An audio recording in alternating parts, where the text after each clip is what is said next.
이게 주시는 말씀은 누가복음 19장 41절에서부터 44절까지 말씀입니다.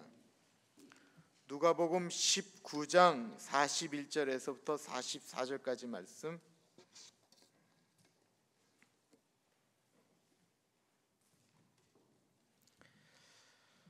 하나님의 말씀을 받들어 봉독할 때에 살아계신 하나님의 음성을 들으시기를 바랍니다.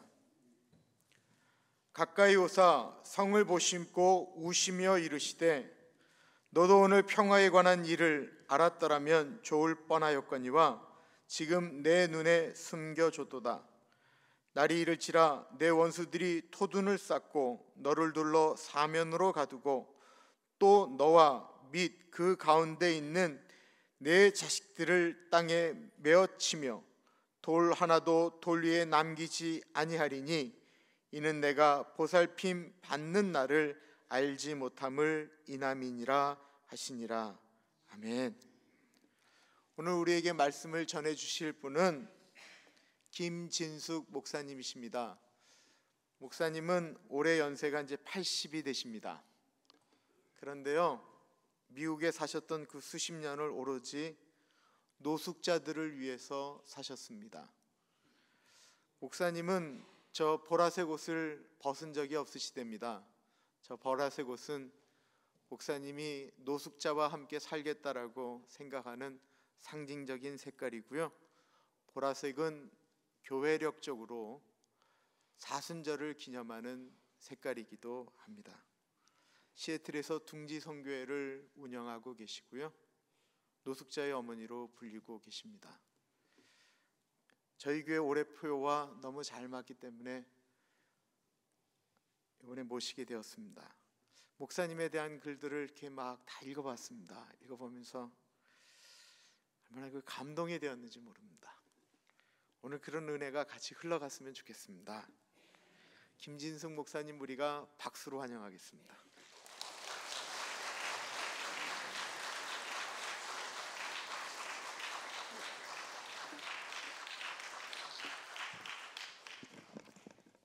기도하시겠습니다. 우리를 위해서 비참한 고난을 당하신 주님, 오늘 이 시간 주님의 말씀을 생각할 때 말씀을 전하는 사람이나 들으시는 우리 교우님들 모두가 주님을 만나는 시간 되게 하시고 주님과 하나 되는 시간으로 축복하시옵소서. 그리스도의 이름으로 기도드립니다. 아멘. 여러분 반갑습니다. 오랫동안 못 뵀는데 또 이렇게 올 수 있어서 반갑습니다. 그리고 주일날 이렇게 강단을 내주시는 거 어려운 일인데 목사님께 강단 내주셔서 감사합니다. 휴가예요? 네. 우리는 사순절에 이미 들었었습니다. 지난 수요일이 제 애쉬 웬즈데이라 그러죠. 성회 수요일이라고도 하는데 그날부터 쉬어서 부활절까지의 40일을 사순절이라고 합니다. 사순절은 십자가의 그리스도의 고난을 생각하는 아픈 달이라고 하겠습니다. 기독교 전통에서 사순절은 그리스도의 고난을 슬퍼하면서 애도하고 또 금식하며 기도하며 회개하는 의미로, 그리고 앞으로 그리스도를 위해서 더 충실스럽게 살겠다는 의미로 보라색을 사용합니다. 이 교회는 오늘 아침에 보라색 없네요. 성서가 증거하는 대로 보라색 꽃 조금 있어요. 예. 성서가 증거하는 대로 그리스도의 일생은 말구유에 나서부터 십자가 고난까지 매우 고달프고 힘들고 비참한 그런 생이었습니다. 그래서 저는 주님의 고난을 아파하고 애통하면서 우리 주님을 보라색 주님이라고 부릅니다. 그리고 제가 섬기는 노숙자들도 여러 가지 배고프고 굶주리고 집이 없어 길에 살고 여러 가지 병 걸리고 또 길에 살면서 매 맞고 강간당하고 정말 죽기까지 하는, 그리고 너무 고생스러워서 평균 48살까지밖에 못 사는 그런 사람들의 아픔을 생각하면서 저는 제가 섬기는 노숙자들을 보라색 사람들이라고 부릅니다. 이 부유한 나라에 이렇게 많은 노숙자를 낸 데 대해서 회개하고 아파하고 노숙근절에 몸을 바치겠다 하는 그런 의미로 저는 보라색 사슬을 제작해서 1997년부터 지금까지 죽을 때까지, 어저께 박건사님 와가서 영정사진을 찍었는데 요거 이대로 입고 찍었습니다. 이거 아니면 저가 아니니까요. 그래서 저는 지금 한 18년간을 입고 다니니까 보라색 여성이라는 이름을 얻었습니다.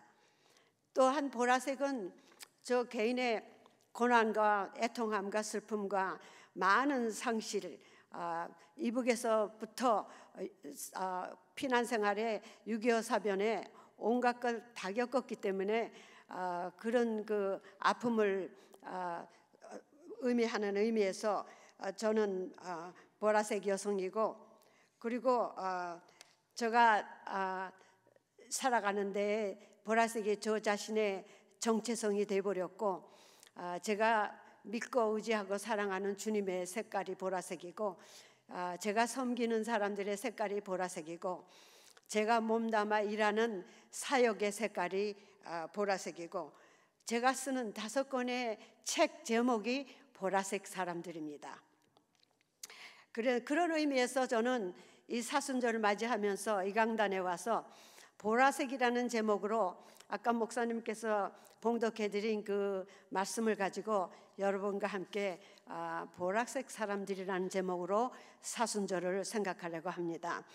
사순절이라는 제목으로 하기 때문에 어쩌면 그 사순절에 국한되는 말씀을 드릴지 모르겠고, 그렇다고 해서 제가 다른 말을 할 줄 모르는 목사는 아닙니다. 첫째로 본문 명상으로 한번 들어가 보겠습니다. 누가복음의 기사는 19장 41절부터 44절의 기사는 그 기사의 첫머리에 예수님께서 예루살렘을 보시고 우셨다고 써 있습니다. 예수님이 우셨다는 기사는 별로 없습니다. 나사로가 죽었을 때 우신 거하고 그 다음엔 별로 우신 적이 없는데, 그 당시도 남자는 울면 안 돼 이런 게 있었는지 모르지만 별로 운 것을 기록한 것은 없는데, 여기는 예수님께서 예루살렘을 보시고 우셨다고 했습니다. 보라색 주님께서는 죽음의 그늘에 앉은 갈릴리 사람들을 구원하고 치유하고 돌보고 그들과 함께 사역하시면서 그들 가운데 천국이 있다 하시면서 3년을 사역하시다가 본인의 때가 가까웠다고 생각하시는지 예루살렘으로 가십니다. 그런데 거기에서 그분에게 치유받고 구원받은 여자들 포함한 많은 사람들이 제자들과 함께 따라 나섭니다. 그래서 그 주님의 일행이 예루살렘 가까이 베다니에 도달했는데,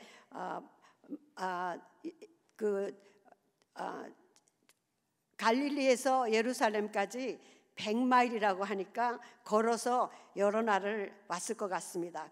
그래서 베다니 근처에, 아니죠, 예루살렘 근처에 베다니라는 동네에 도착해서 제자들이 빌려온 나귀를 주님은 타시고, 제자들과 거기에 따라온 모든 보라색 군중은 옷을 벗어서 겉옷을 벗어서 길에 깔고 말 위에 깔아들여서 예수님께서는 그 말에 타시고, 그렇게 아주 모두 엑사이트하고 호산나를 외치는 그런 그 축제 분위기에 맞지 않게 예수님께서는 예루살렘을 내려다보시고 우신 것입니다. 어떤 학자는 예수님께서 소리내서 우셨다고 말하기도 합니다. 주님께서는 그러면 예루살렘을 보시고 왜 우셨겠는지, 그 예루살렘이라는 곳에 대해서 한번 생각해 볼 필요가 있겠습니다. 그 당시에 예루살렘은 그냥 보통 도시가 아니었습니다. 천년간 유대인의 성지였고 하나님이 거하시는 지상의 지빌에는 거룩한 도시였고 하나님께서 최고로 축복받았다는 찬란한 도시였고 또한 당시에 예루살렘 성전은 최고 법원이 들어있는 곳으로 71명 정원인 그 최고 법원의 의장 즉 대법원장이 대제사장이고 그래서 성전은 경제, 정치, 행정, 입법, 사법부를 겸한 모든 나라의 법이 뭉쳐 있는 그런 그 파워의 집단이었다고 합니다. 그러나 또 한편 예루살렘은 하나님의 도성이면서 굉장히 불성실한 도시였고 또 소망의 도시면서 백성을 억압하는 도시였고 또 환희의 도시면서 백성에게 고통을 주는 도시였고 하나님께 예배드리는 도시이면서 로마 황제를 하나님이라 부르고 하나님의 아들이라 부르는 로마의 앞잡이가 돼서 유다 백성을 착취하고 억압하는 도둑의 소굴로 전락한 그런 예루살렘 성전이 서 있는 그런 예루살렘 도시를 보고 예수님은 사람들이 환호성을 부르는 가운데서도 우신 것이라고 해석합니다. 그 당시 종교 지도자들은 자기들을 따르지 않는 예수를 몹시 미워했고 보라색 민중이 그를 열심히 따르고 유명해지니까 예수를 또 미워했고 그런데 주님께서는 그 십자가의 가혹함을 이미 알고 계셨고 수일내 제자들과 동족으로부터 버림받으실 것이라는 것도 알고 계셨고 이제 예루살렘에 들어가시면 다시는 살아서 걸어 나올 수 없다는 사실도 알고 계셔서 마음이 많이 아프셨을 것 같습니다. 마가복음 14장 34절에 예수님께서 겟세마네 동산에서 기도하실 때 피땀 흘리면서 기도하실 때 내 마음이 심히 고민하여 죽게 됐다는 그런 말씀을 하시죠. 영어로 말하면 I am deeply grieved even to death라고 표현했습니다. 영어로 grieve라고 번역된 히브리 원어는 창세기 3장 16절에 여인의 해산하는 고통에다가 사용한 단어라고 합니다. 그러므로 십자가의 고난은 여인의 해산하는 고통에 비할 만큼 아직 십자가를 지지도 않으셨는데 십자가를 대하는 예수님의 번뇌가 해산하는 여성의 아픔만큼 아팠다는 것을 여기서 표현하고 있습니다. 본문의 19장 42절 44절 살펴보면 다음과 같은 이유로 예루살렘이 완전히 망한다고 써 있습니다. 거기에 그 망한다는 예루살렘을 보시고 예수님 우신 것입니다. 그 당시 유다는 로마의 속국으로 우리나라가 일본의 속국으로 있었던 것처럼 살았습니다.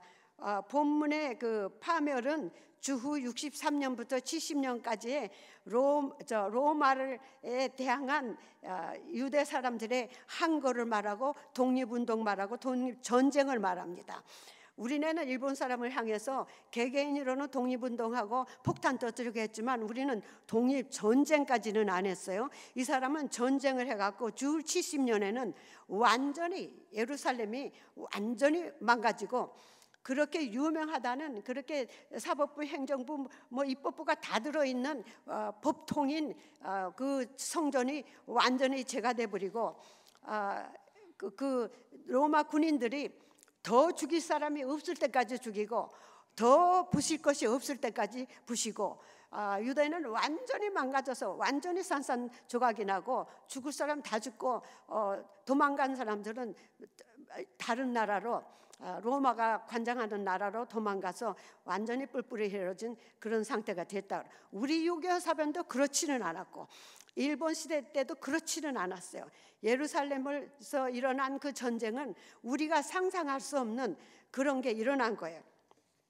그러니까 예수님께서 종교 지도자들은 많이 미웠겠는데 그 예루살렘은 예수님께도 엄청 중요한 도시였을 것 같아요. 다른 사람에게도 중요했지만 이렇게 망한 중에 그 이유를 두 가지를 드는데 하나는 그 써 있죠.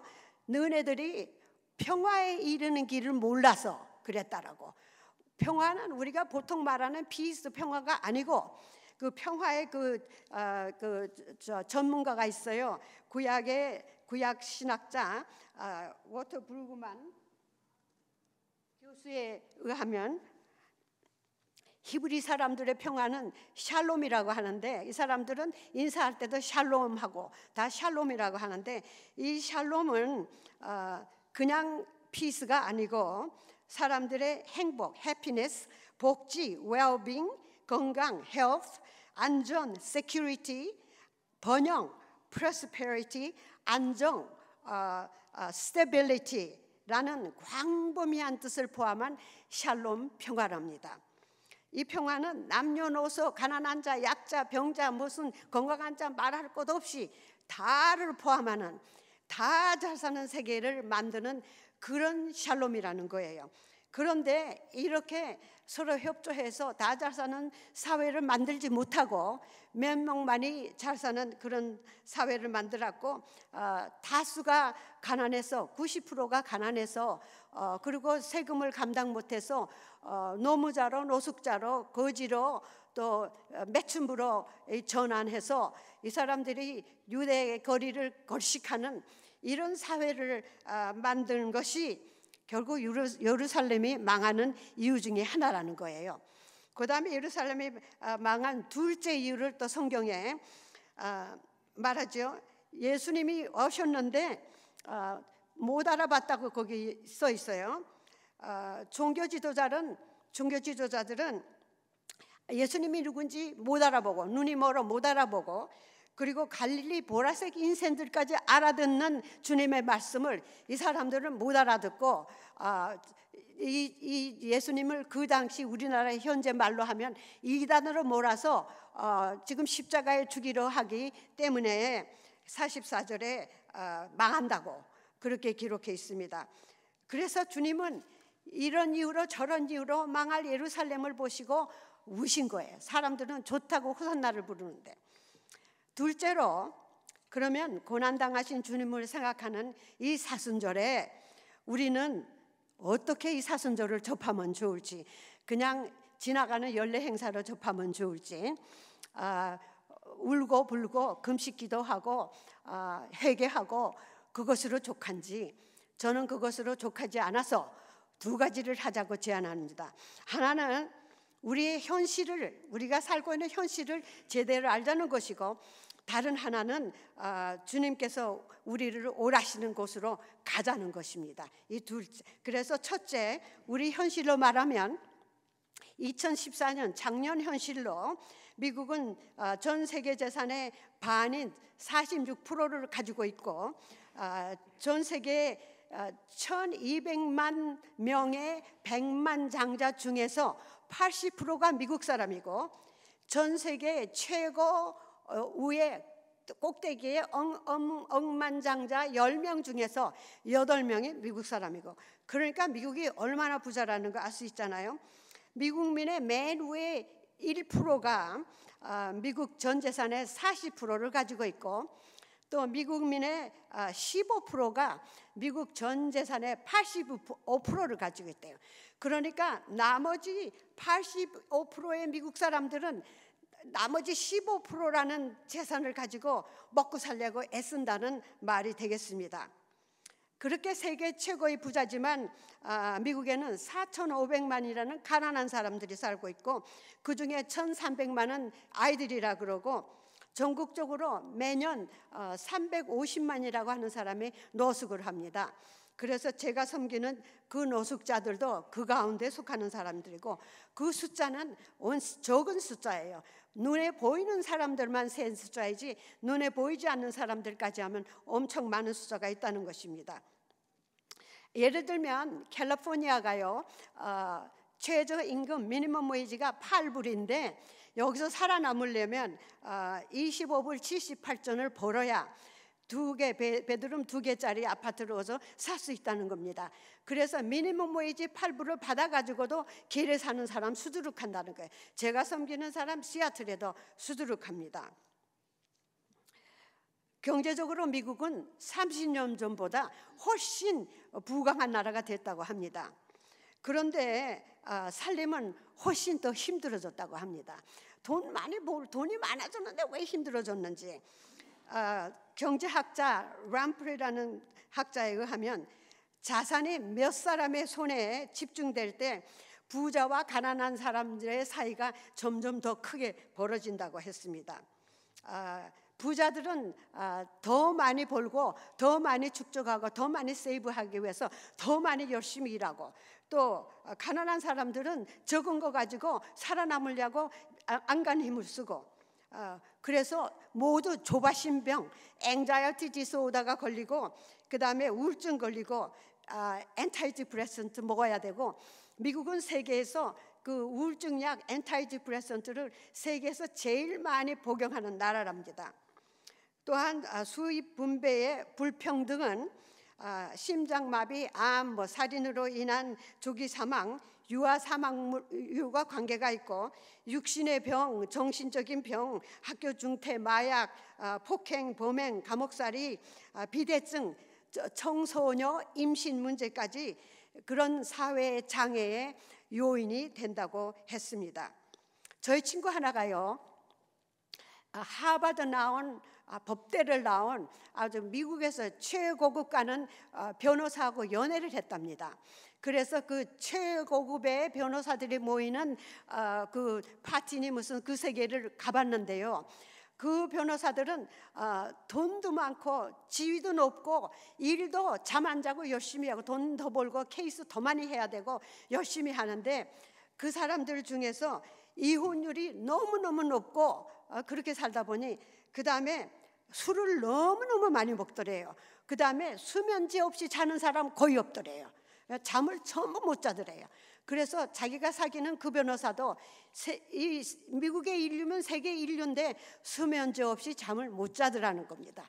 그러니까 미국은 엔타이디프레센트하고 수면제 없으면 못 사는, 전부 미친 생활을 하는 이런 형태가 아닌가 생각해 봤습니다.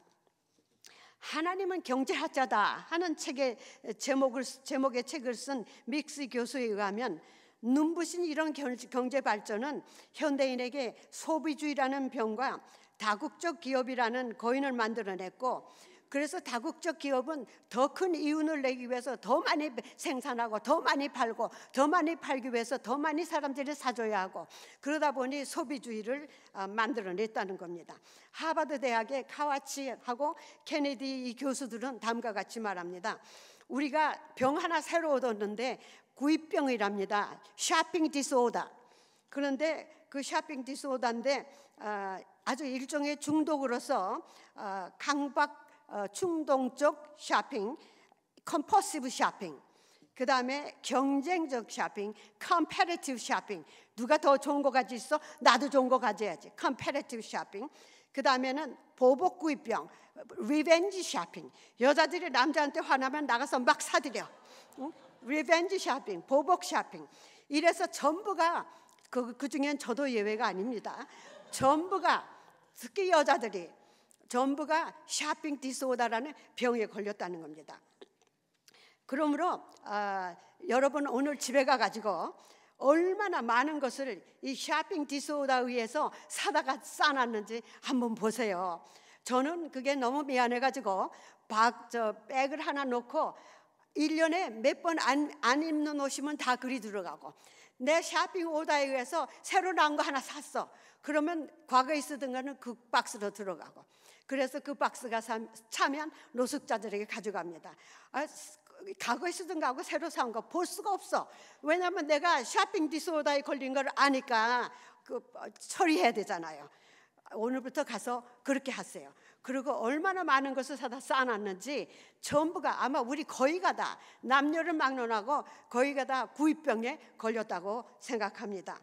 그렇기 때문에 우리 눈에 나타나는 이 노숙 상황이라든가 정신질환이라든가 술 마약 남용이라든가 눈에 나타나는 병, 이 모든 문제는 너무 벌어진 빈부의 차의 증상이라고 합니다. 자, 그럼 여러분, 우리는 또 이렇게 생각한다고요. 미래의 젊은이들은 이 세대를 어떻게 보는가 한번 들어보시겠습니다.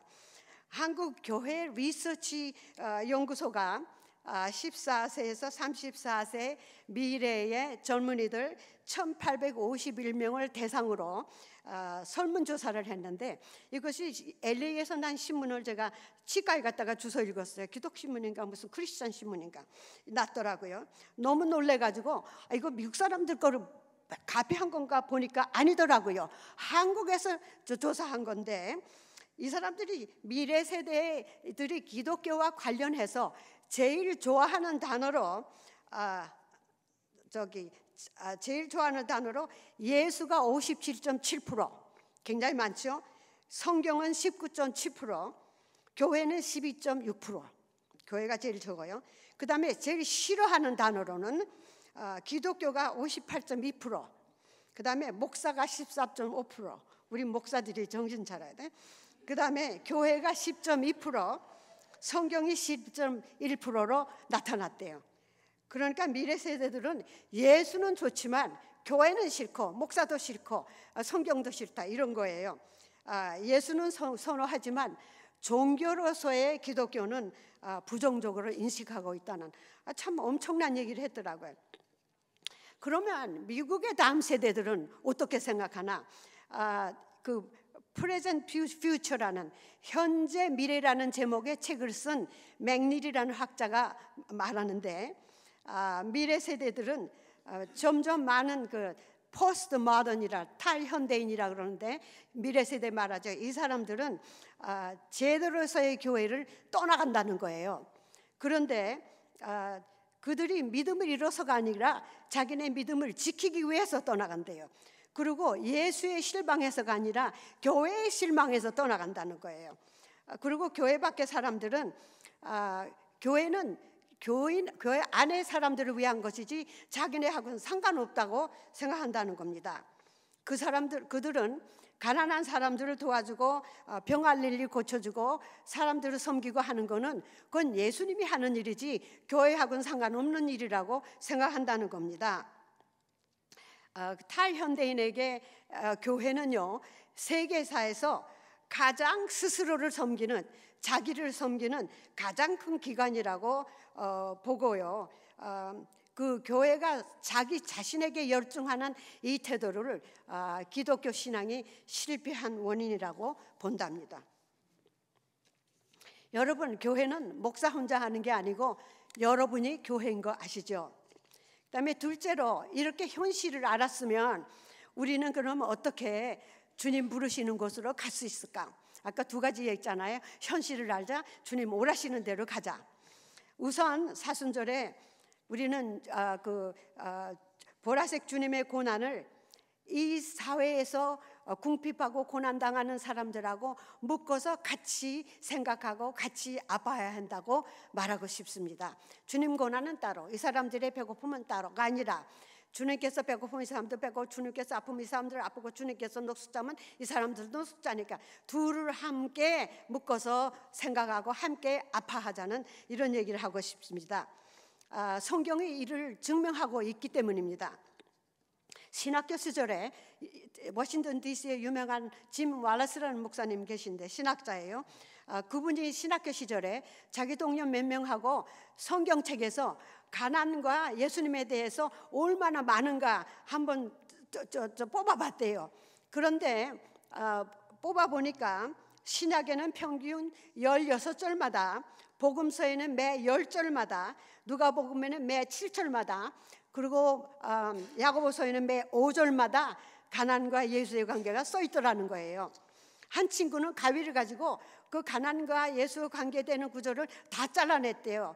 그랬더니 성경이 막 너덜너덜해져 가지고 성경에서 가난과 예수 그리스도에 대한 거를 빼니까 별로 남는 게 없더라, 이런 고백을 했습니다. 슬픈 예수란 저자의 슬픈 예수란 책을 쓴 제목으로 책을 쓴 저자, 한국 사람 김군수라는 분이 계신데, 이분이 말하기를 성서의 두 주인공은 예수와 가난한 사람들이다, 이렇게 말합니다. 우리가 사는 세상과 예수를 그래서 연결시켜서 생각해야 된다. 제가 처음에 얘기한 것을 좀 미안하고 건방진 얘기지만 이 학자들이 제가 처음에 한 얘기를 제 사상을 서포트해주고 있습니다. 우리가 예수와 세상을 연결시켜 생각해야 된다고 그러고, 시대의 아픔을 항상 주지하는 것이 기독교이고, 그 다음에 시대 사람들의 번뇌와 함께 하려고 노력하는 게 기독교회라고 이 양반은 말했습니다. 그래서 가난한 사람 없이 주님 생각할 수 없고, 주님 생각하면 가난한 사람 생각할 수 없고, 이렇게 돼야 된다는 말입니다. 그리고 하나님의 고난이라는 책을 쓴 홀이라는 학자는요, 인간의 몸으로 오신 주님은 인류의 모든 고난과 함께 하셨고, 지금도 우리의 고난과 함께 하시고, 세상을 위한 그의 고난에 우리를 오라고 부르신다고, 주님께서 우리를 부르신다고 이렇게 말하고 있습니다. 저도 40평생을 노숙사역을 하다 보니까 목사님께서 어디에서 많이 얻어가지고 여기다 한 장 가득 쓰셨던데, 그리고 제 나이는 6살을 젊게 해줘서 고맙고, 예, 거기다가 성경을 미친 듯이 공부하다 보니까요, 성경에 예수님의 고난과 아픔이 제 아픔으로 다가오고, 노숙자들을 하도 오래 섬기고 먹고 도와주다 보니까 노숙자들의 고난이 제 고난으로 다가오고, 그래서 제가 매일 노숙 사슬을 입고, 여기 노숙근절이라고 쓴 사슬을 입고 노숙자들 생각하고 그리스도를 생각하면서 살아가고 있습니다. 마태복음 25장에 여러분은 잘 아시는 장에 예수님께서 배고픈 사람께 먹을 거 주고 물 주고 집 없는 사람 맞아들이고 병자 돌봐주고 이건 다 내게 한 것이라는 게 써 있잖아요. 그래서 주님은 이 사람들하고 자기하고 아이덴티파이를, 그 사람들의 고난이 곧 내 고난이라고 말씀하십니다. 그래서 저는 주님을 섬기듯이 이 노숙자들을 섬기지 않을 수가 없어요. 않을 수가 없어. 그렇게 안 하면 저는 살 수가 없을 것 같아요. 금년에 80살 되지만 죽는 날까지 주님과 노숙자를 같이 섬기는 일이 계속될 것 같습니다. 그 아까 말씀드린 Present Future, 현대 미래라는 책을 쓴 그 학자는 뭐라고 교회를 비판하는가 하면, 이 북미주 교회는 선교 망각증을 잊어버렸다 그러는데, 로컬 미션을 등한시한다는 점에서는 한국 교회도 예외가 아니라고 생각합니다. 그들은 교회가 왜 존재하는지 잊어버렸대요. 선교를 이름으로 교회는 그의 정체성, 아이덴티티를 잊어버렸다 그러고, 문제는 교회가 해야 할 사명 위에 누워서 잠을 자고 있다 그러고, 그런데 미국같이 선교를 많이 하는 사람들을 보고, 미국같이 지역 선교 많이 하고 해외 선교 많이 하는 사람들을 놓고 이 학자들이 하는 비판입니다. 그러니까 미국 교회도 한국 교회도 다 정신 차려야 할 것 같아요. 이렇게 제가 여기 서서 가난한 사람과 예수님에 대해서 말을 많이 했으니, 이제 그러면 우리 부자들은 어떻게 예수님께로 가야 되나? 저는 돈은 가진 거 없지만 너무 많은 축복을 받았다는 면에서는 저도 부자에 속합니다. 요새 세상에는 의식주가 해결이 되면 다 부자라고 합니다. 여러분들 중에 의식주 해결 안 되는 사람 여기 없죠? 그럼 다 부자입니다. 우리 미국에서는 의식주 해결 못하는 사람이 너무 많은 거예요. 그런데 노숙자들은 텐트 안에 자거나 자동차 안에 사면 부자들이에요. 왜냐하면 그냥 바깥에서 땅에서 자는 사람이 많기 때문에. 주님께서는요, 성경에 부자더러 너 왜 부자 됐냐고 야단치는 기사 없습니다. 자기가 받은 재능과 부를 어떻게 사용했냐고는 많이 말씀하시지만, 왜 부자 됐냐고는 하시는 거 별로 읽어보지 못했습니다. 보라색 주님께서는 동력자가 돼달라고 우리를 부르십니다. 우리는 그래서 그가 계신 곳으로 가야 합니다. 한국 교인들은 대개 앉아서 주님이 찾아오시기를 바라는데, 천만의 말씀, 일어나서 그분 계신 곳으로 가야 합니다. 그의 사역에 손과 발이 되어드리고 그가 사역을 할 수 있도록 자금도 대드려야 합니다. 우리 주님께서는 우리가 없이 혼자 하실 수 없기 때문이다. 예수 닮은 교회가 되는 길은 그가 시작한 데서부터, 우리 동네의 갈릴리부터 시작하고 그가 하신 일 그대로 하면 된다고 생각합니다. 그래서 우리는 노숙자들을 먹임으로, 먹는 것을 줌으로 내가 보람을 느끼는 그런 감정에서 이제 벗어나서 그 감정을 넘어서서 그들에게 필요한 사역을 개발하거나 지역사회 사업과 합세를 해야 합니다. 그들의 생활에 치유와 구원을 가져오는 사역에 몸을 담아야 한다, 그런 말이죠.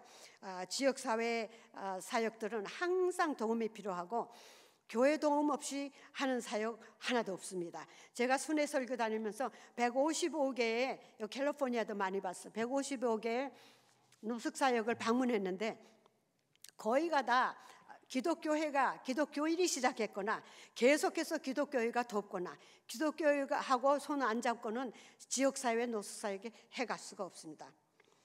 저는 개인이나 교회가 할 수 있는 106가지를 제시합니다.